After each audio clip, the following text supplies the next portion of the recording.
Bonjour, aujourd'hui dans les experts, je reçois Stanislas Delorme, voyant et consultant intuitif. On va tout savoir effectivement sur ces termes.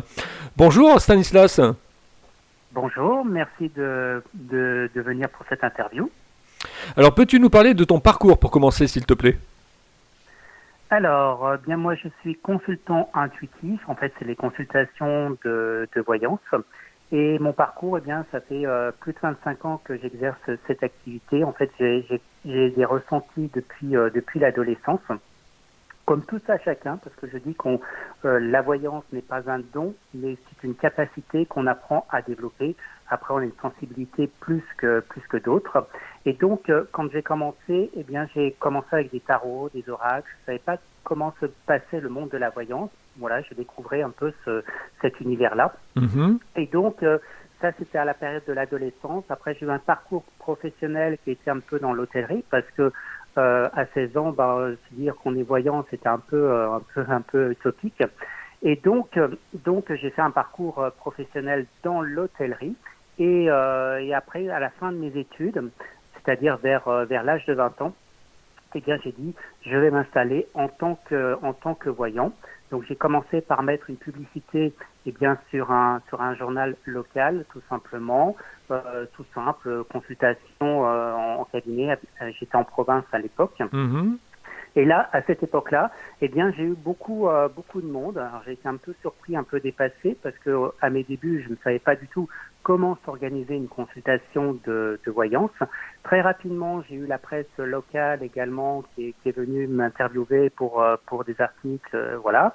Et puis très rapidement, j'ai fait une émission de radio où j'avais une émission hebdomadaire sur une radio locale où je répondais en direct aux questions des auditeurs pendant 1 heure d'émission. J'ai fait ça pendant plusieurs années.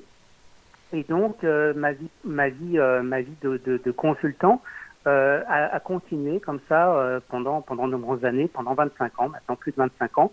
Et depuis 10 ans, eh bien, je me suis installé à Paris, où je fais des consultations toujours en cabinet et aussi par téléphone et aussi en visioconférence, parce que depuis que j'ai commencé mes débuts d'activité, eh bien, le monde technique a aussi évolué à la même occasion.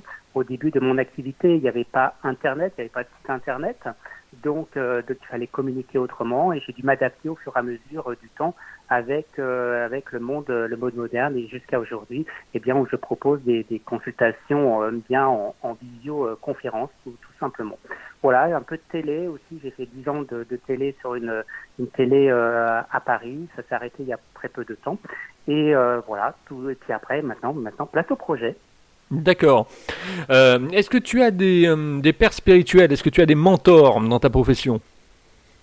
Alors, j'ai eu un mentor qui s'appelait, à l'époque, puisqu'il est décédé, cette personne, c'était Didier Derlich, qui était l'astrologue réputé à l'époque. Mhm. Et donc j'ai suivi un petit peu son parcours, son processus, enfin, sa vie en tant qu'astrologue et pratiquer les tarots. Donc ça m'a beaucoup aidé, beaucoup inspiré. Il avait une vision moderne et pertinente de faire de la tarologie, de faire de l'astrologie. Donc c'est quelqu'un qui a été un point très important au début de mon activité. Et puis Didier Erlich, quelle présence! Rien que le regard, déjà, il avait un regard qui avait une présence, mais folle, quoi. Tout à fait, oui, oui. Un très grand personnage, bon, voilà, ça, la maladie l'a emporté. Je me rappelle quand il officiait auprès de Jean-Pierre Foucault dans Sacrée Soirée, et Tout à puis à la fait, radio aussi. oui. C'était un des premiers qui a fait bouger les choses dans le monde un petit peu de la voyance et de l'astrologie en apportant quelque chose un peu de moderne, un peu dépoussiéré, voilà, et on n'a pas plus l'image de Madame Irma avec la chouette sur l'épaule, par exemple. Tout à fait. Tu nous parlais d'oracle tout à l'heure. Tu as travaillé avec quel type d'oracle? L'oracle de Béline, l'oracle G, l'oracle bleu? Alors, moi, alors, en consultation, j'utilise pas les oracles, en fait. J'utilise uniquement le tarot. Au Mhm. début de mon activité, eh bien, quand on se cherche, on essaye de voir toute forme un petit peu de support. J'ai fait de l'astrologie, de la numérologie, et donc aussi, je suis venu aux oracles. Donc, j'avais l'oracle de Béline, qui est un très bon support, l'oracle G, l'oracle de la triade, voilà. Mais à force d'avoir utilisé différents jeux, j'en suis revenu à mon premier jeu, qui était les 22 arcanes du tarot de Marseille, comme pratiquait d'ailleurs Didier Derlich à l'époque lorsqu'il faisait ses émissions, il faisait des tirages de 4 cartes. Et donc je me suis inspiré de lui, et puis j'ai eu une certaine affinité avec le tarot plus qu'avec les oracles. Puis l'oracle de Béline chauffe dans la main. Au bout d'un moment, il chauffe. Le jeu, il peut chauffer, oui, bien sûr. Mais voilà, après, c'est une question d'affinité avec un jeu. Moi, j'ai pas beaucoup d'affinité avec les oracles. Moi, j'ai des affinités avec les tarots. Voilà, c'est quelque chose de différent. Pour moi, un jeu il y a besoin d'avoir une affinité, besoin de qui vous parle.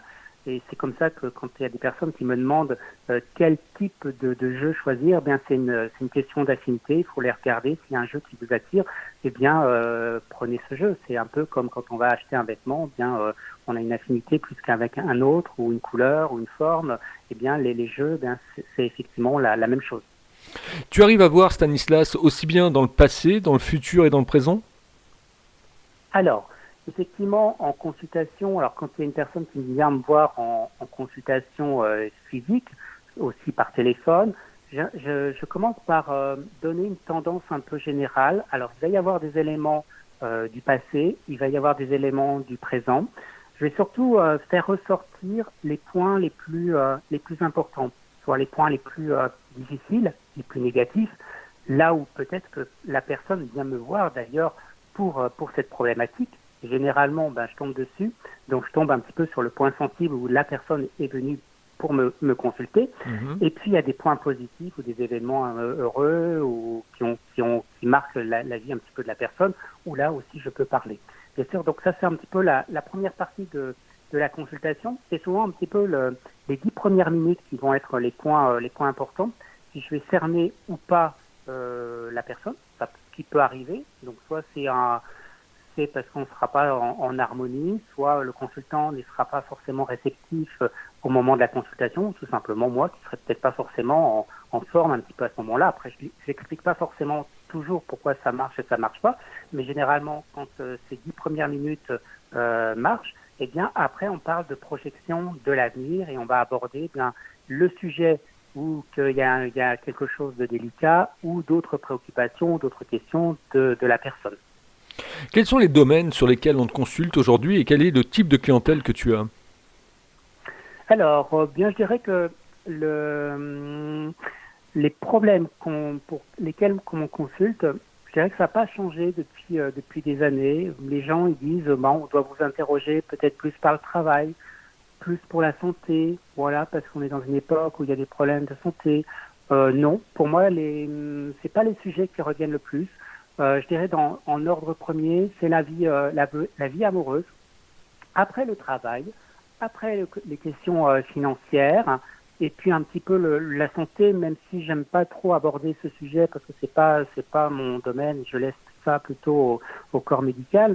Mais voilà, donc ça sera plutôt le côté de l'amour en premier lieu. Et la deuxième partie de la question, c'était quoi? Je m'en rappelle plus. La typologie de tes clients. Les clients, j'ai tout type de clientèle. Alors, pour en venir au domaine médical, j'ai beaucoup d'aides-soignants, d'infirmières, voilà, j'ai beaucoup ce milieu qui vient me consulter. Après, j'ai des commerçants, j'ai des salariés, j'ai des médecins, j'ai des avocats, et même j'ai eu un prêtre qui m'a consulté. Donc pendant plusieurs années, j'ai suivi son parcours. Ça c'est un point très anecdotique. J'ai suivi un petit peu son parcours, jusqu'à la prêtrise. Voilà, il avait un petit peu des difficultés. Il n'avait pas confiance vraiment un petit peu en lui, des difficultés avec sa hiérarchique au niveau de l'Église. Et donc cette personne est devenue prêtre. Donc voilà. Après j'ai aussi beaucoup du milieu du spectacle parce que à Paris, je vais beaucoup dans des spectacles et donc j'ai aussi contact avec beaucoup d'artistes ou de personnes qui travaillent dans le monde artistique. Donc voilà, j'ai une clientèle qui est plutôt variée. Je dirais qu'il n'y a pas de type de profession. Tout le monde peut être un jour un consultant. C'est plutôt des femmes qui viennent te consulter ou plutôt des hommes?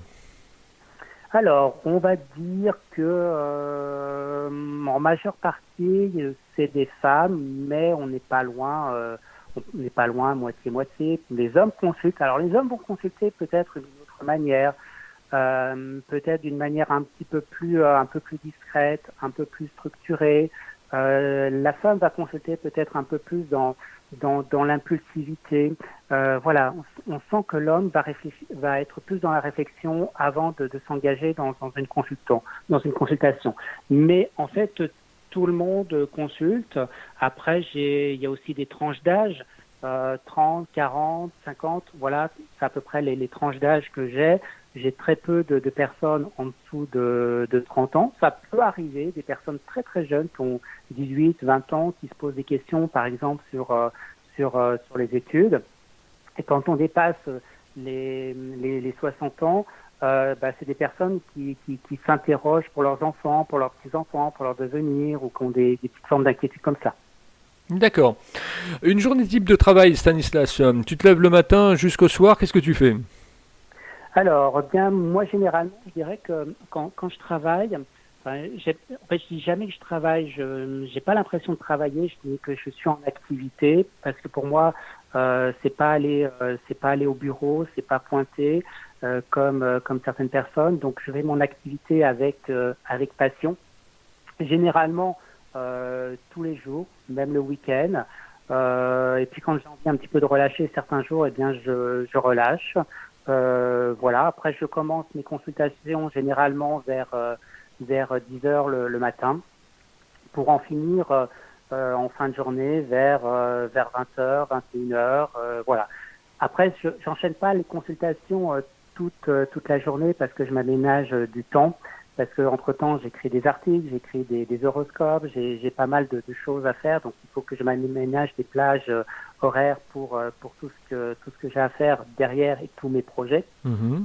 Donc j'ai besoin de ce temps-là, et pas d'enchaîner des consultations toute la journée, parce que sinon du matin au soir je pourrais effectivement consulter. Donc j'ai environ 3-4 consultations par jour. C'est largement un petit peu suffisant. Mais voilà, donc après l'après-midi, j'ai un petit rituel, je fais la sieste. Voilà, j'ai un petit rituel que j'ai depuis 25 ans, 20 minutes de sieste par jour, tous les jours, où ça me permet de récupérer, de reprendre mon énergie pour l'après-midi. Est-ce que tu as déjà écrit un livre sur la voyance et sur ton épopée de voyant? Alors, je n'ai pas écrit de livre, on m'a proposé d'écrire et je me sentais pas forcément prêt. Par contre, en ce moment, je suis en train d'écrire un livre pour apprendre le tarot. Ça s'appellera le tarot expliqué. Ça va être disponible là dès le mois de janvier. Donc pour tous ceux qui veulent s'initier au tarot, apprendre comment fonctionne un tarot, tirer les cartes, voilà, tout sera dans ce livret. Ce sera un livret qui sera d'ailleurs disponible sur Internet en version téléchargeable. Donc voilà le seul projet que j'ai, en tout cas, d'écriture de livre, pour le moment. Et tu vas y adjoindre un jeu de cartes, parce que je pense par exemple au tarot du Moyen-Âge, qui est un très beau livre, où il y a un jeu de cartes de tarot dedans. Est-ce que toi tu vas faire la même chose? Alors moi, je vends déjà un jeu de tarot qui va être, qui peut être vendu à part. On peut acheter juste, uniquement le jeu de tarot. Voilà, on pourra acheter également le livre et le tarot en même temps. Voilà, tout est possible. D'accord, Après, le but, c'est que de ce livre, c'est qu'on utilise n'importe quel tarot. D'accord, ok. Tu as jamais voulu créer ton propre tarot? J'y ai songé il n'y a pas très très longtemps. Et pour l'instant, je me sens pas prêt, ou je sais pas encore comment faire, ou j'ai pas encore le déclic. Mais peut-être un jour, voilà, comme écrire un livre sur le tarot, bien, c'est venu il n'y a pas très très longtemps. En fait, je devais préparer une formation en vidéo sur le tarot en début d'année. Mhm. Et puis il y avait eu le confinement. Et puis moi, j'étais pas à mon bureau pendant la période du confinement. J'avais pas mon matériel vidéo. Et puis je me suis dit, tiens, je je vais faire des petits PDF pour accompagner la formation en vidéo. Et du coup, quand je voyais que j'écrivais, j'ai dit je vais pas faire ça en petit PDF, ça va devenir un livre, parce que j'avais tellement écrit de choses. Donc du coup, pour l'instant, j'ai laissé de côté la formation vidéo et qui va reprendre en 2021 au niveau du tournage, et je me suis consacré plutôt sur l'écriture du livret, qui viendra même en complément bien de la formation vidéo. Ok. Est-ce qu'il t'arrive pour toi-même de pouvoir te tirer les cartes ou de regarder effectivement dans ton livre de la vie? Alors, rarement, ou voilà, c'est plutôt occasionnel. Ou vraiment, si j'ai une préoccupation, ben oui, je vais utiliser le tarot pour répondre à une préoccupation, mais je dirais très rarement en fait. Voilà. Très rarement. Oui, c'est vrai qu'il y a des voyants qui disent effectivement que non, il faut pas se regarder au niveau de sa propre voyance, quoi, et se tirer les cartes pour soi. Après, non, on peut tirer pour soi-même, hein. Après, c'est juste de faire preuve de neutralité, comme quand on consulte des personnes qui sont proches de son entourage. Voilà, c'est pour ça que je préfère souvent de consulter des personnes que je ne connais de nulle part. Moi, je serai plus fluide dans mon interprétation. Mais je connais de mes confrères qui se tirent les cartes entre eux, voilà, ou qui vont se faire leur propre jeu régulièrement. J'en connais, oui, bien sûr. Mais moi, pour ma part, non. Est-ce que tu sévis également dans les salons de voyance ou de bien-être ou de Non, pas. Enfin, j'en ai fait certains, mais c'est pas ma tasse de thé, en fait, d'être dans ce genre de manifestation, parce que c'est des moments intenses pour l'avoir vécu. J'ai fait il y a quelques années le salon Parapsy, le plus grand salon de voyance à Paris. Je crois que c'était 4 jours du matin au soir enfermé dans une cabine à recevoir du monde. Mhm. Donc c'était effectivement plutôt intense. Donc j'ai bien travaillé, j'ai eu du monde non-stop. Après effectivement dans ce genre de manifestation, c'est un investissement, c'est un coût. Il faut louer son stand en fait, et après faut que ça soit rentable. Donc il y a une course un petit peu à la rentabilité qui se pose problème dans ce genre de manifestation. Donc c'est pas trop pour moi ce genre de manifestation. J'ai la chance de pouvoir travailler autrement et plus simplement qu'en participant à ce genre de manifestation. Les seuls salons où j'ai apprécié, ça s'appelait Festival Nostradamus et ça avait lieu à côté d'Aix-en-Provence. Mhm. Et donc j'ai beaucoup apprécié. C'était durant d'un week-end et là j'étais invité. Donc j'avais pas de stress de faire du chiffre ou des choses un peu dans ce style-là. Je prenais les gens tranquillement, voilà. Donc il y a une autre façon de gérer les choses et c'était très différent. Voilà, c'est pour ça que je participe très rarement à ce genre de manifestation. Je dis plus souvent non dès l'instant où il y a une partie trop commerciale. Comment tu te projettes dans un an, Stanislas? Eh bien, comment je me projette? Moi, ma projection, bien, c'est les projets que j'ai, bien, c'est de proposer plus de formations parce que les gens sont en quête aujourd'hui du fait soi-même, en fait. On est dans une époque un petit peu comme cela. Et les gens, ils ont besoin de comprendre et d'apprendre, eh bien, des oracles, des tarots, des choses comme cela, enfin, des différents sujets. Et donc, j'ai envie de me projeter comme ça dans l'année à venir, à développer la sortie du livre sur le tarot, mais aussi la sortie sur des formations en vidéo. Il y aura des formations aussi en visioconférence, il y aura des formations aussi sur place à Paris. Voilà les grands points que j'ai comme projet. Ce qui est un peu paradoxal parce qu'il y a quelques années, j'étais plutôt contre ce genre de choses. Et souvent on me disait pourquoi vous ne proposeriez pas des formations et j'ai un confrère qui propose ce genre de prestations et que tous les ans il voulait que je vienne faire proposer des formations et je disais toujours non. Et puis un beau jour, eh bien, c'était quoi l'année dernière, il m'a reposé un petit peu la question et j'ai accepté. Et là, j'ai proposé une formation sur l'oracle de la triade. Ça a super bien marché.